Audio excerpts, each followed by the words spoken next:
The lights are on now, and under the lights in a minute, a battle will be fought on naked steel with sticks to the thump and grunt of bodies crashing into bodies, into barricades. It is a battle, and it is a game, the fastest game on earth, and certainly the most furious. In the next few minutes, you'll get some idea why they call it the fastest game on earth. And the man who will tell you about it is a man who knows the game as well as anyone.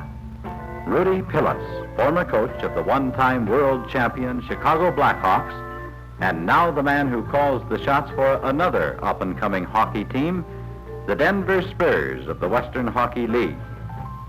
Rudy, what is there about hockey?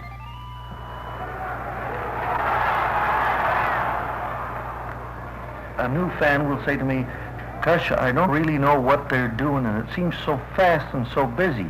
And once they become oriented into the game, they become second guessers and figure they're not fast enough to manipulate a puck with a hockey stick and at speeds of 25 miles an hour and have the cohesion of three players manipulating this puck. This is interesting to the public.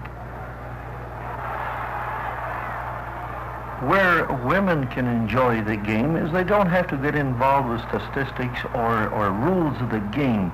They sit down, and if somebody says, this is our side, the team with the white sweaters, and the bad guys that we've got to beat tonight are with red sweaters on, all she's got to know is that we've got to put that little black object, the puck, in the other fellow's net. Once you become oriented into the game, you become a typical fan. Whether you're in Canada or the United States, you react the same way. In fact, my wife, who I regard as very much a lady, I have sometimes told her, you stay away from the games. You're going to embarrass me one of these days, because she has swung her purse at another fan who is critical of me. The thing first you watch is speed. Can he skate? If you can't skate, you can be a genius at handling the puck and shooting the puck. But if you can't skate and stay the sustained pressure of the speed, then, of course, you will not make it. All things being equal, then naturally, in hockey, a good big man is just a little better than a good little man because of the body contact and being able to squeeze a man out of the plate. I have seen bad-legged skaters become great players, and I've seen speed artists, million-dollar legs, and what we say 5-cent heads. Don't think.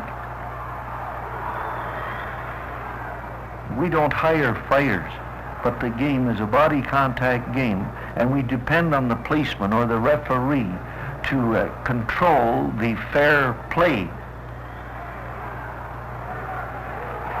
And I've seen a brother hook another brother going into the goal, and without thinking who did it or not, the fists were flying, and naturally the boys would go home. And I've seen this through the summer. Kid won good-naturedly, and I've seen very ferocious fights where noses have been broken and cheekbones been broken, and players through the summer meet one another and say, I got one to remember you by. There's some fine hockey players have some great memories, and they have had their troubles, and they have been put into hospitals and whatnot, but they remember, and it's like we often say in the game, get the number of that truck.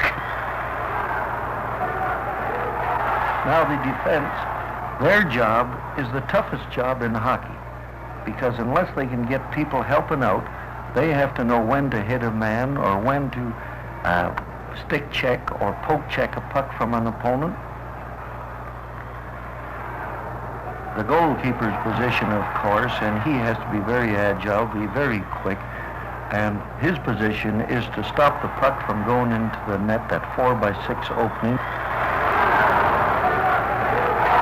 It becomes an exciting moment to hold the fort for 2 minutes, which is a minor penalty infraction, and you're, as we commonly say, your player is put in the sin bin or the jail or the penalty box, as it's officially called.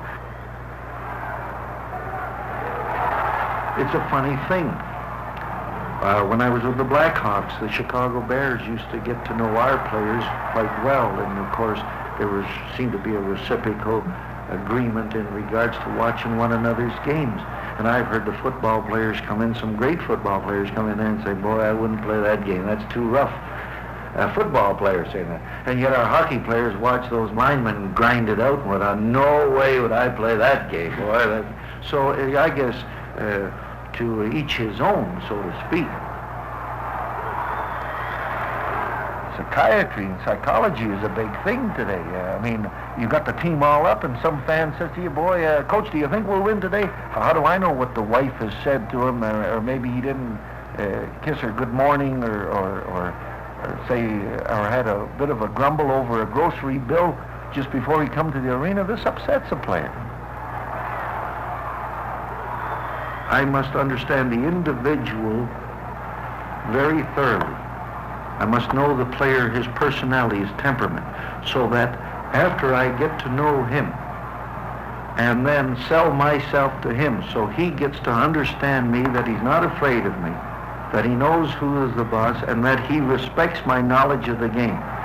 I've seen a hockey player come to me and say, Coach, gosh, I don't feel well today. I said, all right, Doc, put the thermometer, find out what his temperature is. It's around 100. So naturally he's got a bit of a fever, and he don't feel well. And maybe he's barking like a fox with a cold and sniffling. And so I'll say, all right, look, we're short a man, but put the uniform on, go for a bit of a skate. If you don't feel well, I won't play you. But we need bodies on the bench to let the opposition know we're well fortified. And lo and behold, he plays 1 or 2 shifts, and next thing the puck rolls for him. Do you know that fellow scored 3 goals and got a hat trick, which is a great feat in the hockey? And he's a sick man. There's no explanation for a bad night. I've seen us get beat just this year, 6-0. And we were playing well, but whatever we did was wrong when we tried to shoot. It just wouldn't go in, and the other guy, every time he shot, seemed to be hanging the red light up. But 2 days later was a different story. We were skating like, the names were the same, the sweaters were the same, but we were skating like gangbusters. They're playing it because they like it, they enjoy playing it, and then secondary, they're entertaining people. And boy, to entertain empty seats is hard to do. A fan is great inspiration because, after all, the individual athlete has pride. He's playing for somebody.